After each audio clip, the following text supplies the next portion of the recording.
All right, we have Jessika Raven with us. How you doing? I'm doing well, thanks. How are you? I'm good. I'm good. Yeah, 2021's off to a very interesting start. Yeah. Um, we just started recording this, and yesterday was that whole thing on the Capitol, right? Oh yeah, man, it's scary to think that that's happening so close. Yeah, like you know, for me, it's just a matter of like, what do we want to pay attention to? Yeah. Because that happened, but at the same time, it was the voting in Georgia that just totally like, whoosh, like, did we forget to realize the good news that was with that kind of thing? Yeah, So, and that's something that you're very much about is online. You do streaming, I do. Yeah. and streaming is very much like a positive thing for people to kind of see and get into. So, I think so. Yeah, for sure. what pulled you into that? Um, well, I've just been playing video games for a long time. And I started playing a game called RuneScape on Mhm. the PC. And I just had a friend say to me, like, you would be really, really good at streaming. And I was like, tell me more. Right. And that's about it. So, how long ago was this your friend mentioned streaming? He mentioned it probably back in April, but I didn't start streaming until probably August. I think August 2nd was my very first stream. Mhm. Yeah, So. and tell me a little bit more about that. Like, what is it exactly that you do when you're streaming? So, I mean, ironically, all I'm doing is playing a game with a video camera and just having conversation as I go. Like I said, I'm pretty new to the game, so I get a lot of help from the people that are watching. I've got a Discord group, which is like not a Facebook, but like a messenger for games. And I've got a group of people that I hang out with all the time. And so they'll come in voice chat and be on the stream. Their voices will be on the stream with me and they'll be helping me do things. And yeah, there's not too much to it. It's very, very simple. Right. And you could do it for anything, right? There's different types of platforms of streaming, or not platforms, but there's different genres. So some people will go on there and do art projects and just have conversations with people explaining what they're doing, how they're doing it. There's a whole forum where it's just chatting, and it's literally people just sitting here like you and me having a conversation, and people are joining in live, and they can ask questions, and it's great. It's a great platform for lots of different things. Yeah, well, it seems like it's a platform that people. I guess the one thing that the world needs more of is a sense of community, 100%. right? And I think that that's definitely what you're providing for people when you're going on the Twitch. Yeah. I sound like an old person when you're going on the Twitch. Oh, the Twitch. Yeah. Like the people that come on there, do you interact with them? Like, do you talk to them, or Oh yeah. what's Oh the yeah. pull factor, I guess is what I'm saying. What makes people come and see you? It really depends. So like me streaming RuneScape, I'm not gonna come up on a video. I'm not gonna come up in the Call of Duty section. So Yes. people are looking for specific videos, specific genres, whether it's games or cooking or whatever it is. And you have just like a thumbnail of like the beginning of your stream. So if it's like just me or me and my game, and people will just click on it. You've got a tag at the beginning saying like, this is what I'm doing to draw people in. And then they'll just pop in and say hi. The longer you're doing it, the more they come back. And then you start building friendships and a community. And yeah, it's a good time.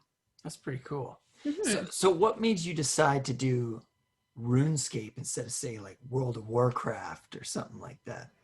It was just the game that I was playing at the time, and it is much like World of Warcraft. It's very much so like a grindy game. You do the same thing over and over again to get experience, to gain levels. Those levels help you do specific quests. Those quests give you items. Those items help you with bosses. So it's very much one of those, and you put hours and hours and hours into it just to get to the top. And so yeah, it was just just the game that I was playing. I was playing it nonstop. It came out on mobile. So RuneScape actually came out in 2001. And there's a bunch of different, they've had a bunch, like there's RuneScape 3 and all that.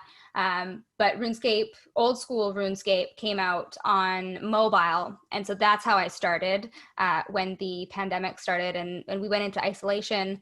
My friend was like, you should play this game. It'll help pass some of the time. Because I'm just sitting at home, you know, with my 4-year-old all day and he won't let me watch the TV.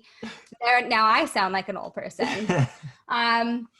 Yeah, he won't let me watch any shows. So I was like, okay, well, I'll play this game. And after the first 3 months, I was like, I need to get onto an actual computer and play this because I'm not getting any benefit out of this. There's so much more you can do on a computer. So I got a computer and then within like 3 or 4 weeks, I started streaming. Wow. So What is it that you need to stream?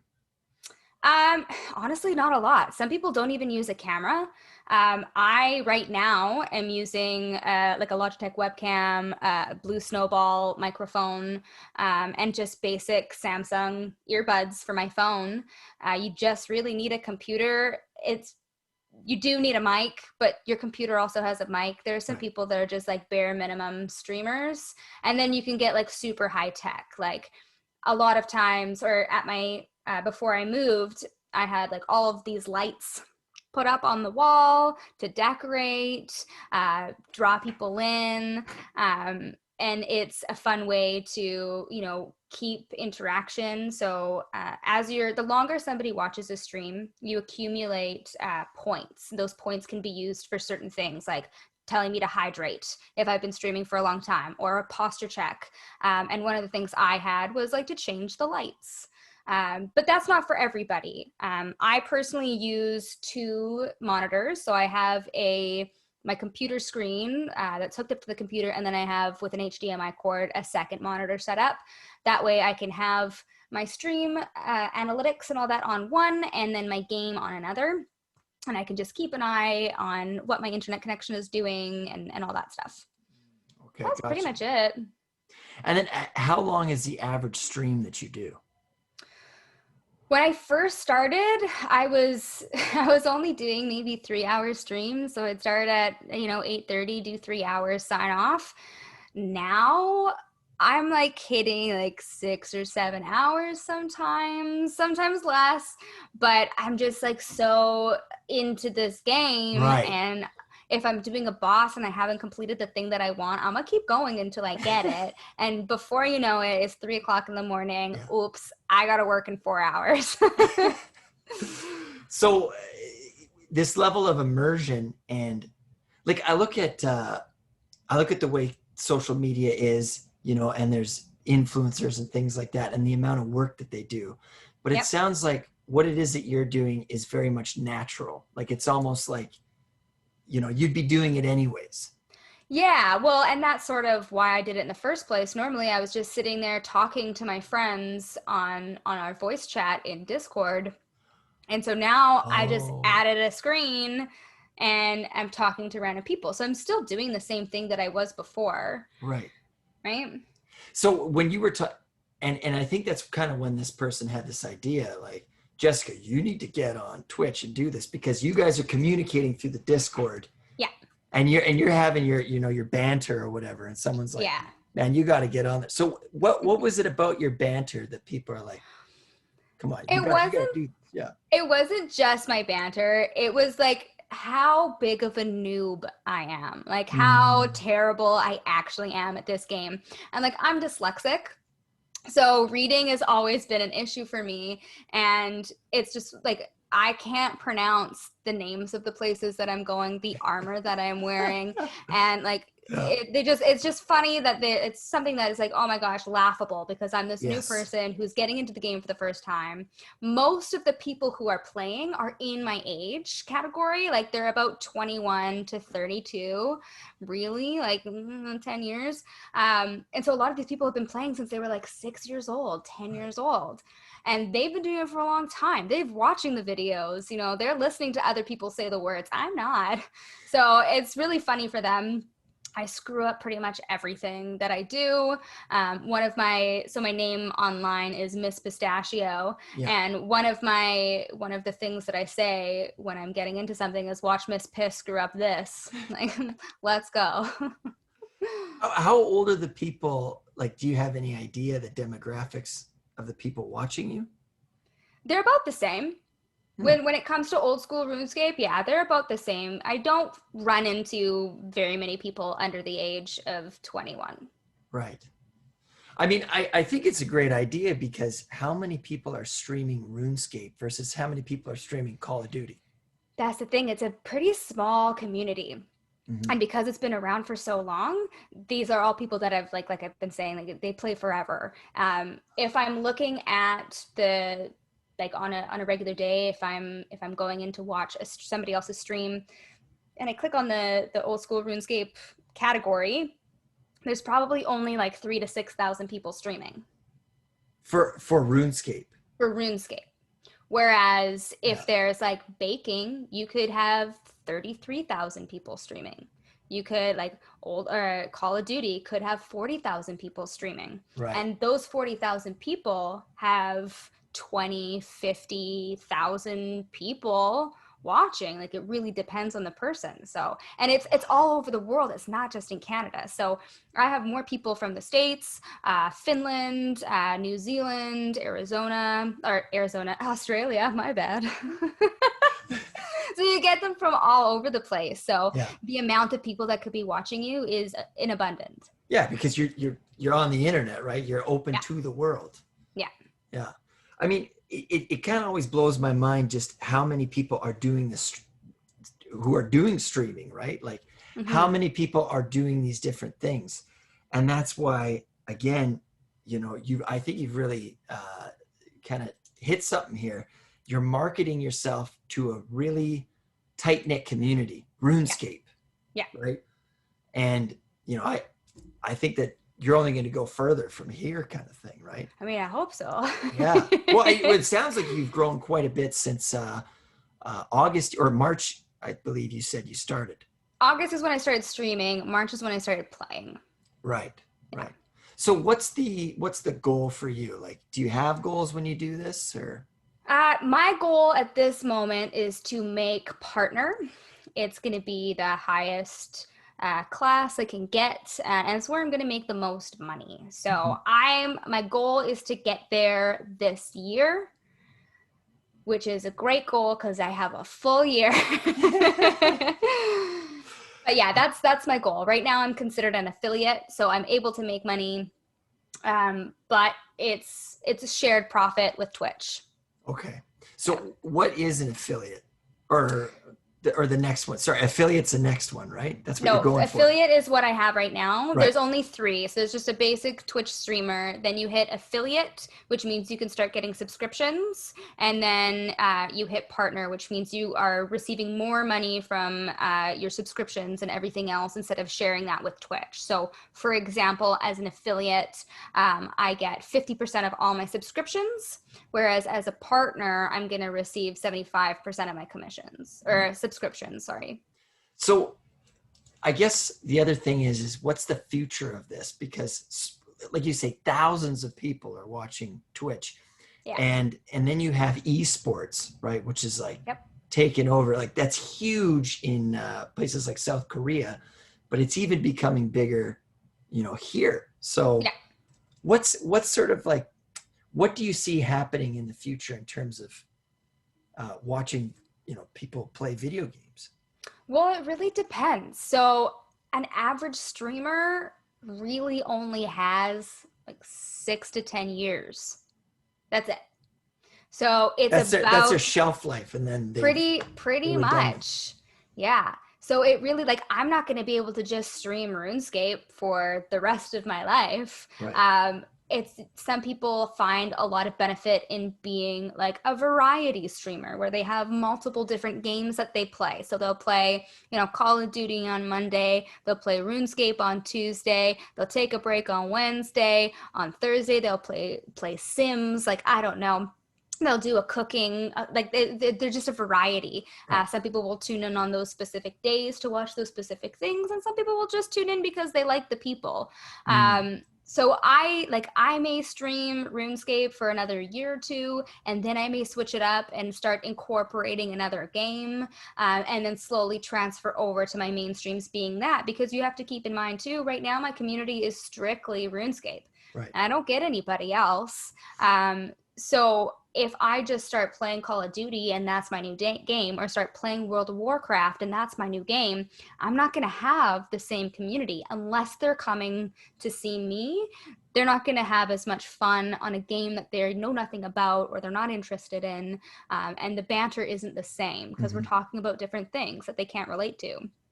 So it's definitely something to think about as, my career in Twitch goes on for sure. Right. Well, what's a game that you'd like to incorporate? Oh, I don't know. I think what I really want to do is at some point I'd like to get myself a Switch, grab a capture card, stick that in my computer, and then I can start playing Zelda. Zelda is like my favorite game. If you didn't notice me calling my child Link, Yes. I am a Zelda fanatic. I love it. But right now I only have a GameCube and a 64. So I would like to get a Switch. I would like to play that. And that's something that, people can tune in on my adventure. Like that would be something that I would only play live on Twitch. Now I'm going to get these two confused. I'd only be playing it on my stream so that people can go through the whole game with me in the process. And like some people will play the game or any games that are adventure games like that, but they'll do like speed runs. So they'll see how fast they can start the game and finish the game. And sometimes like it's like 6 hours, sometimes it's 12 hours. It really depends on the game and how long they've been playing it for. But I've never played Breath of the Wild. I really want to, and I think it would be a super cool experience to start incorporating that into my streams every once in a while. Yeah, because it would be your first time experiencing this game, and then you're having the running commentary as you're doing it. Yeah. What's your favorite Zelda? Oh, I would say Ocarina of Time. Yes. But I do really like Majora's Mask. I'm super basic when it comes to my Zelda. I do like Skyward Sword, but I never got to finish it. That one was on the Wii. Okay. Yeah, those are my two favorites. Did you ever hear about the haunted version of Majora's Mask? No. Oh man, you got to hear this. Okay, so there's a version of Majora's Mask. This guy got it, and like the cartridge, and he put it in his Nintendo 64, and he turned it on, and there was already a profile on there, right? Okay. And he's like, "Oh, this is weird," and he went into it, and every time it was like he would start walking around, and then the words came on, and they were like backwards, and then he would just like burst into flame, and oh, dude, it was like my goodness. It was, look it up. It's on, it's like haunted. Which, by the way, that game Majora's Mask is already pretty creepy. It's really creepy. That was like, I hated that. I hated it. I have a Zelda tattoo, and I've got Ganon on my hip, and I like refused to put the 64 Ganon on there just because his face and the nose just terrifies me. Yeah, I don't like it. So what brought you into Zelda? Like, why is that your favorite game? Everybody who knows me knows my favorite game is Doom. Yeah. So why Zelda? Zelda was one of those games my dad and my brother played on the 64, and I was never allowed to play. They wouldn't let me. So I just have to sit and watch and watch and watch and watch. And then my mom and my dad separated, and my brother went and lived with my dad, and they left the 64. Then my sister would play, and then I would get to play. Now, my sister wasn't too keen. She'd get really scared of the monsters, and so as soon as she'd get into a battle, she'd just turn the game off because she's not a violent person at all. But for me, like I finally, I think it was like maybe 12, I finally got to play Zelda. And so just watching it for so long, the music is great. The characters, it's only, I think it was Ocarina of Time was the only one that they had for the longest time. So I know the most about that one. But yeah, it was just a nostalgic thing for me. And I go back every couple years and I, play them again. But yeah, I love the concept. I love the story. And it's cool. I like it. Yeah. Yeah, and that's pretty cool how you have that memory attached to it, with your brother and your dad, right? So did they not let you play it because you were a girl? Was that No, what was the sort of they reason? didn't want to share. Oh, And I I see. was the youngest. So I see. I Yeah. wouldn't be able to play the game, and they would just like me. I know I'm not too sure how my dad, if he's very anxious. I can't remember as a kid, but I know like me, my brother, and my sister have some anxiety, and it's like one of those things like you're doing it wrong. Just let me Right. do it, kind of a thing. So like I just wasn't allowed to play, so I'd watch. Yeah. Well, the other thing about that too is online. Like I play a lot of Call of Duty, and I Hmm. am just like shit at that game. But occasionally, you'll have. Actually, I'm seeing that there's more women online playing games like Call of Duty, which is awesome. But there's kids that are like, "You're a girl," and it's where does this sexism come in video games? Like, why is that a thing? I think it's starting to change. I know with RuneScape, for example, and like playing games, the amount of people that are like, oh my God, it's so rare to have like an attractive woman playing video games. Like that's crazy. Why are you doing this?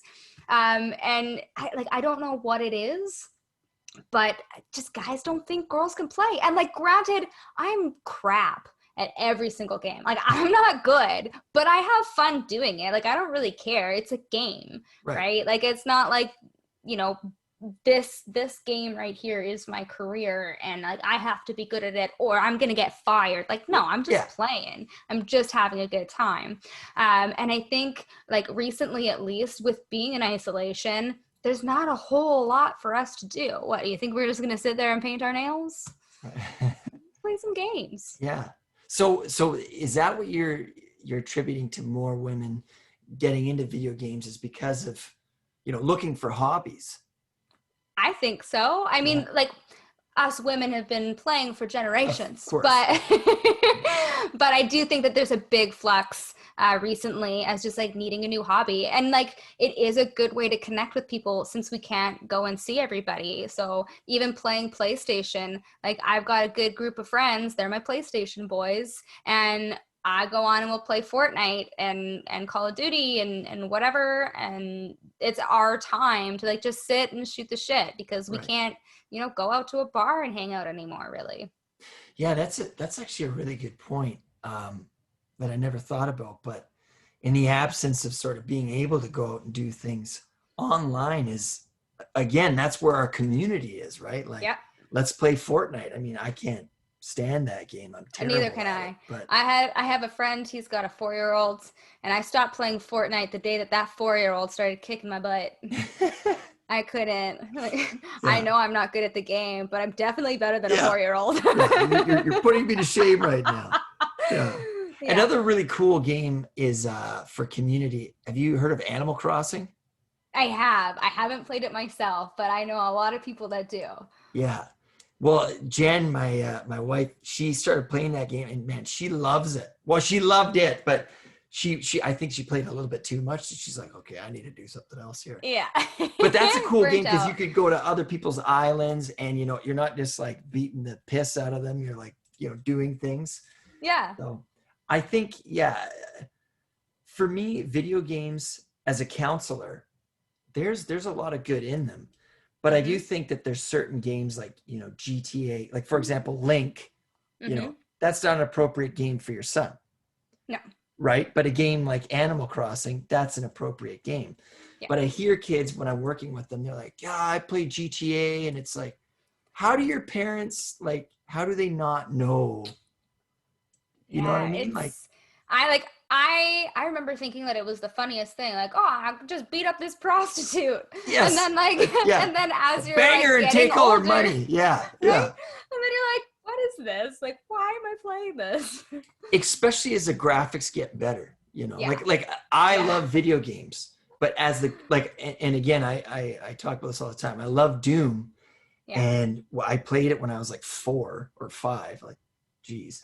And I went to school and I was like drawing all the monsters. Yeah. And the teacher's like, what the fuck is going on here, right? So, and my point is that as things become more realistic, Yeah. you know, the brains that we have are still the same brains that like a medieval peasant had. Yeah. But everything is getting more real, right? Yeah. So there really has to be some parent supervision when it comes to playing video games, especially online. There should be parent supervision when it comes to anything under a certain age, to be honest. Yeah. Like even just being on a computer period, like you said, online, playing games online on PlayStation, like you don't have as much access to the internet, but you're still talking to people, you're still giving out information too, right? So I think if anything, there should be some parental supervision, but for sure, like, and that's kind of one of the things I like about RuneScape is like the graphics are so terrible. Like they're horrible. Yeah. There's nothing crisp or clean about them except for that they are square blocks, like pretty much. It's slightly nicer than Minecraft, but still the graphics are shit. And yeah, like, I don't know. I love a good game with graphics, but yeah, there's some really gory stuff out there. Right. Yeah. Well, what's the goriest game you've ever played? Oh. Have you ever played the game Manhunt? No, I haven't, but I have played The Witcher. That's a great game. That's a good game. Yeah. You know, okay, so what are your thoughts about video games and helping with mental health? Do you think that they help mental health, or do you think they make, you know, like you can become more anxious? It's a double-edged sword. Right. For me, it's been great. I'm a very anxious person as it is. And I got a lot of pressure. So me playing video games is like my relax time. That's my release. Even while I'm like moving right now, I'll spend the whole night unpacking. And before I go to bed, I'll play an hour of video games and just like decompress from everything else that's been going on. But when you're playing online games, it can be a very toxic community. Like the amount of people like throughout the years who have like tried to commit suicide because of people just trolling them, calling them names, making them feel like crap while they're, you know, playing. It's pretty awful. And a lot of things on Twitch at least have been, you know, removed, or like you can get banned for using certain words, for wearing certain clothing, for making specific comments. Like there's a lot that they do to try to protect people, but it's still an online community and doesn't really matter. In the end, somebody's still going to be mean and people have feelings. So it can be pretty toxic, especially like right now. Like I said, we're stuck in our homes. There's nowhere to go. There's no people to talk to. And this community, or like the people that you're playing with online, like those are your friends. And when those friends decide to turn on you, you feel very alone. Right. Has that happened to you? Not yet. Yeah, well, that's good. I've been really, really blessed to have a very helpful community. And I think that goes along with me being a single mom. I remember starting or helping a friend of mine open up a THC vape shop. And we put an article in the paper and he wanted to be like, yeah, a single mom running a vape shop, blah, blah, blah. And the amount of hate that I got, that was just so terrible. Like, oh, maybe if you just closed your legs, you wouldn't be a single mom. And it's Seriously? like, you don't know me. Like I just but sit I there at know my you, computer. and I know that that's real, what you're saying. Yeah.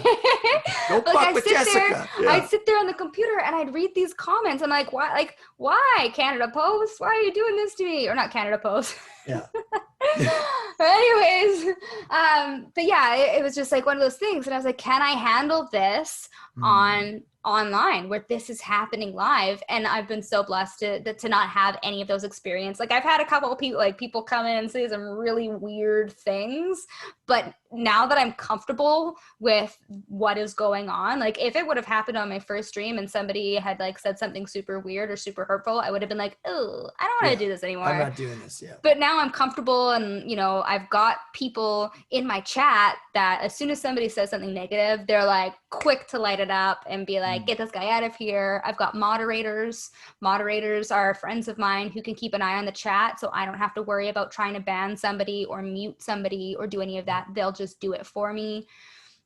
So yeah, like I've been really blessed with a great community of friends and people in my life here online.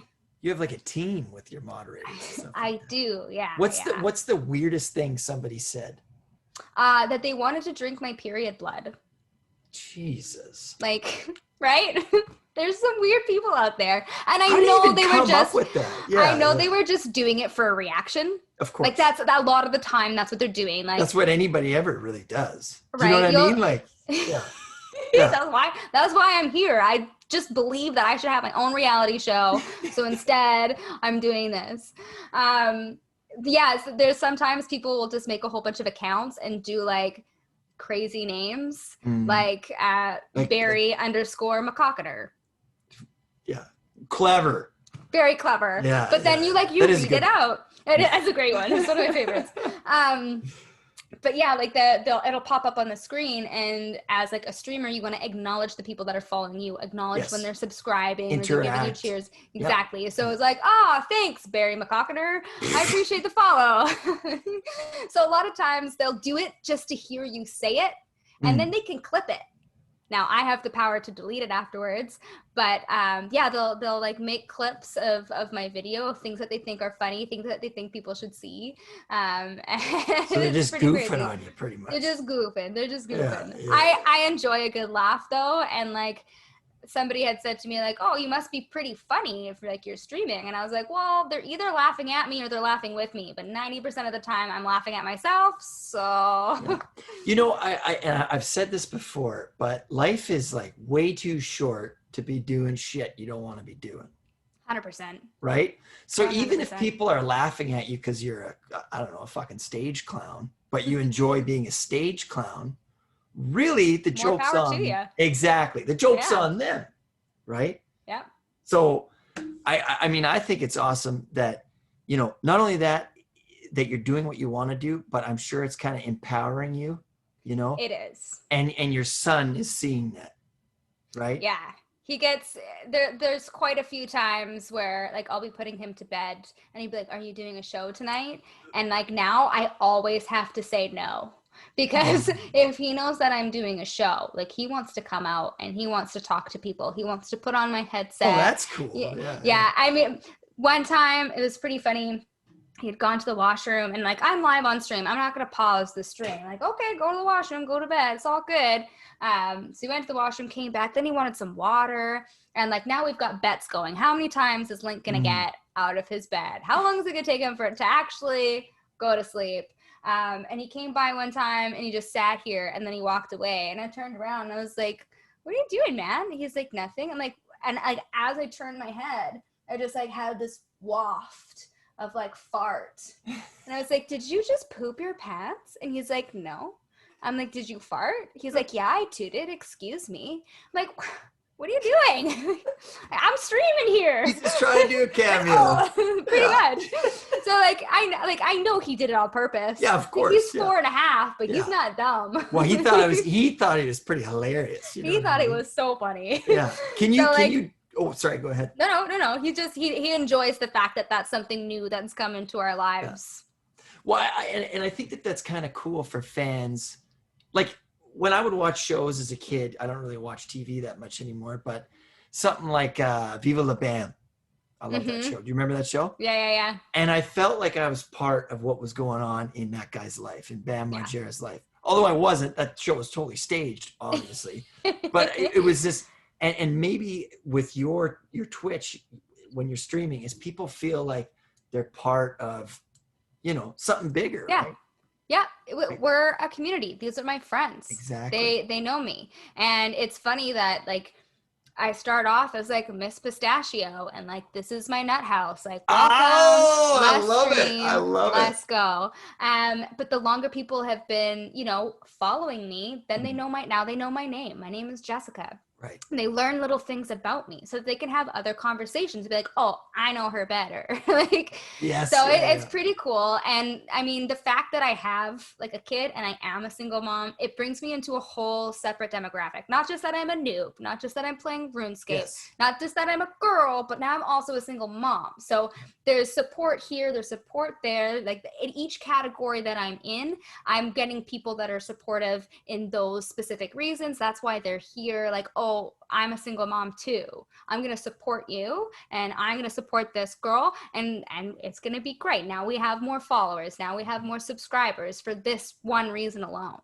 Right. And that niche of, we're single parents, right? People connect with that, right? Like, Yeah. again, as a counselor, I do one-on-one with people, but sometimes they need it because there's some intense things that they're going through. Yeah. But what's really helpful is when it's me and other people in a similar situation, and then they realize they're not alone. Yeah. Again, hearkening back to that sense of community. Because Yeah. with COVID, the antidote to it is to realize, although we are kind of alone, we're stuck at home, we're not alone, right? Yeah, it's funny. A friend of mine had sent me a video on New Year's. I'd done a New Year's stream. Yeah, I saw So that. Yeah. I was live and it was one of those things because people are watching from all over the world. It was like every hour Yeah. I was saying Ding. Happy New Year's, Yeah, right? yeah, Because time zones. But the very next day, a friend of mine who lives in Florida had sent me this video of like as the ball dropped in Florida, all the people that are out. And he was like, it sucks to live in Florida and people aren't respecting social distancing. Mm-hmm. And I was like, it's funny because like I was alone on New Year's. Link was sleeping and I was alone, but I was with 100 different people on my stream. So I wasn't like, We're it alone, made but me not feel lonely. exactly. Right. That's a really good way to put it. Yeah, that's awesome. And as a single parent, like, that's like, how are you doing with that? Is that? I mean, I've been a single mom pretty much since the beginning, even when his dad was in the picture 100%. He was working 3 jobs, and so he wasn't there. So it was a big reason on why there was separation in the first place. I just felt like I was doing it alone. Might as well just do it alone. Right. And I've had great support. Like my mom has been amazing. I lived with her for the first 2.5 years of Link's life, and she helped me raise him during the pandemic. Because now I can't work because his daycare is closed. My mom would work Monday to Friday, pick him up from my house on Friday, have him Friday night, Saturday night, and I'd pick him up on Sunday. So she was working pretty much 7 days a week. So I'm super, super grateful for that. As restrictions started lifting, my dad was able to watch Link on 1 day a week so that I could, go to a CrossFit class and try to just, get some me time, get some errands done. Sometimes I wouldn't go to CrossFit and I just go grocery shopping because, I can't take him out all the time. I think I've taken Link to a grocery store twice since we went into isolation in March. Right. So like very, very minimal. I don't know if he's going to keep his mask on. I don't know if he's going to run around and try to hug people because he just has no concept. Like he understands social distancing, but he doesn't. Well, So I think that's an appropriate thing for him not to understand it. That's not something he should understand. No. Right? Nor is he in kindergarten? Not yet. No. Actually, Okay. I have to register him this week for school, but he'll start kindergarten in September. Yeah. Well, because at the schools that I work at, I see, how kids play and stuff. And it's like, yeah, this is just like, what is social distancing to them? Nah. That's like quantum physics for me. Yeah, right? Pretty much. So how have you seen Link handle coronavirus and all the things that have happened? It was really, really hard at first, mostly because we had the schedule and we had this routine. And so his dad he leaves the province for about 6 to 8 months every year. And then it's just me full time.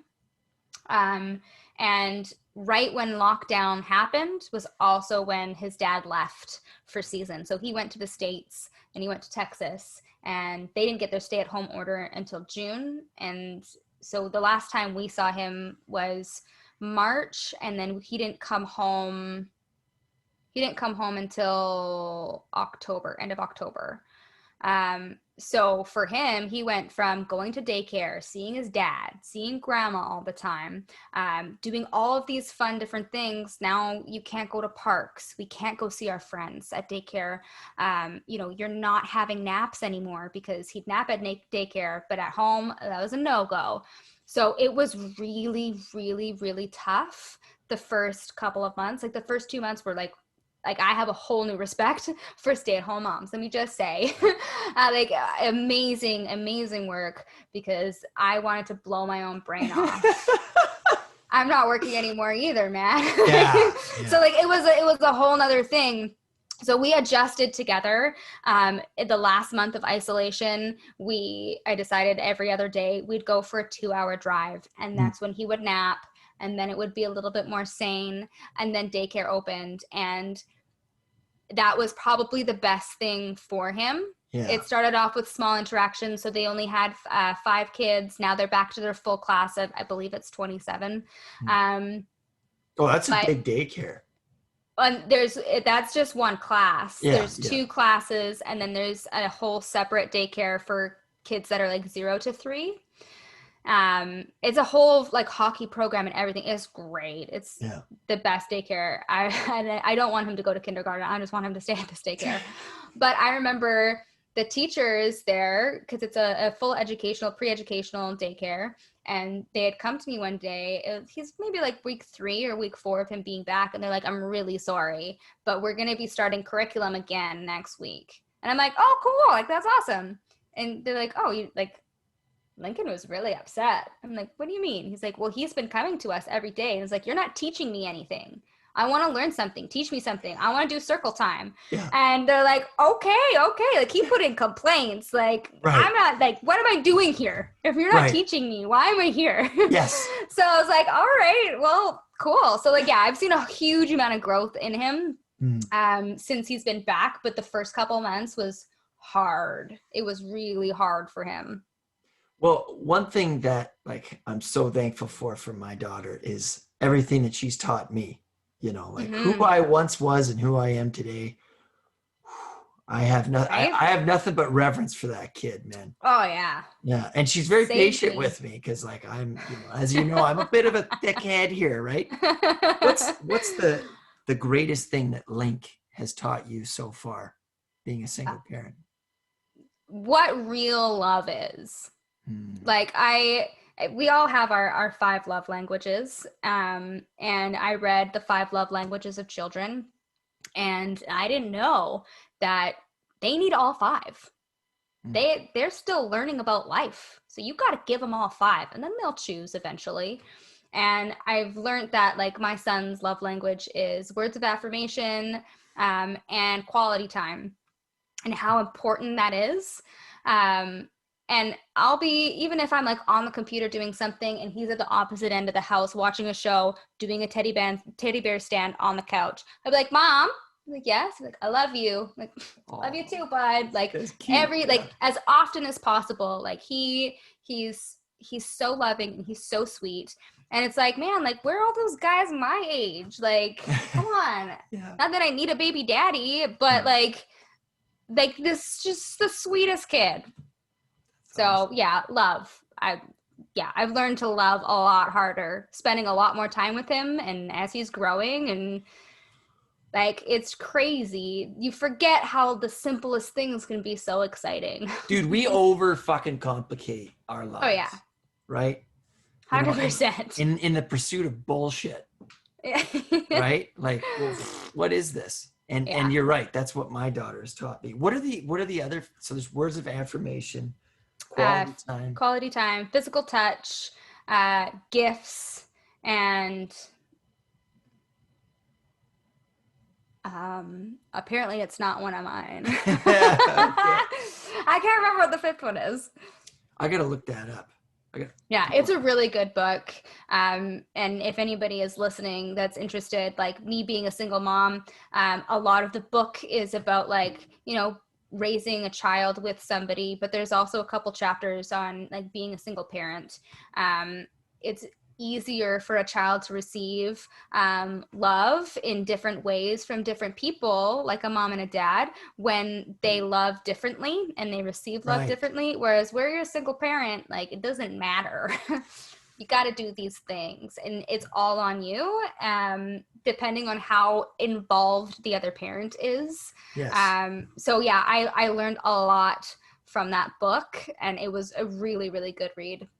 Well, and you know, the work that you're doing is so, what an understatement, but the work that you're doing as a parent is so important because, you know, we are raising the future, and, you know, being a man was not very well laid out for me, not by anyone's fault or anything, but it was just what I was kind of teaching myself to take in and what was a man, because, you know, my dad was out of the picture when I was 14, right? Okay, yeah. Which is a pretty crucial period. Yeah. Right? But I'm very, you know, blessed and fortunate that I had a mother who was just there for me, right? Yeah. And that's, a kid just needs that one person in their life. Yep. Right? Yep. So they need somebody that's going to be stable. They need, yeah. And you're the rock star. Right. Well, and like right now he's at this stage, like his dad is back in town, and he still sees grandma on specific days, because I don't want to rip them apart either. Of course. But because I'm the one that's always here, I'm the rule setter. I'm the no BS, like boy. Yeah. But everybody else are like the fun parent and all that stuff. And I've really had to been like, okay, he hates me right now sometimes. Yeah. Yeah. But he's going to thank me in the end. The number one thing that kids need is consistency. 100%. Right? And that's just something that we overlook. Like, yeah, let's be fun, let's do this, but that's not necessarily consistent. No. Yeah. Right? Yeah. You know, and if we want to raise a generation of people that are kind, because, you know, that's what really matters. Yeah. It comes down to that.